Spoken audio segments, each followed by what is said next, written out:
Today, we're making something creamy, dreamy, and absolutely comforting. Creamy chicken mushroom! If you're looking for that one dish that feels like a warm hug, after a long day, this is it.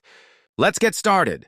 For this recipe, you'll need chicken thighs because they stay juicy and tender, garlic and onion, the forever love team of the kitchen, mushrooms, whole or sliced, whatever makes you feel fancy, all-purpose cream, the magic potion that makes everything smooth and creamy, black pepper, seasoning, and parsley for that fresh finish. Simple ingredients, but when they come together, oh boy, it's magic on a plate. Start by heating some oil in a pan. Add the onions and garlic and sauté until fragrant.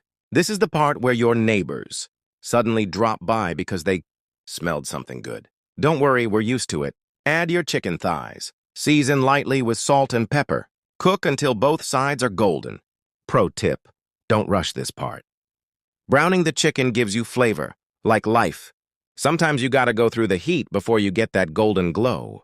Toss in the mushrooms. Sauté them with the chicken until they soften and release that earthy, umami goodness. This is when the dish starts smelling so good.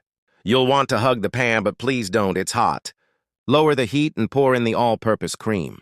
Stir gently and let everything simmer together. Watch as the sauce thickens, creamy, silky, and absolutely irresistible. If your life isn't this smooth right now, at least your chicken is. Serve it with rice, pasta, or eat it straight from the pan. No judgment here. This dish is proof that simple ingredients can create extraordinary flavors. Kinda like us, right? Try it out and let me know if you also fell in love with the creamy life. Until next time, keep cooking and keep eating happy.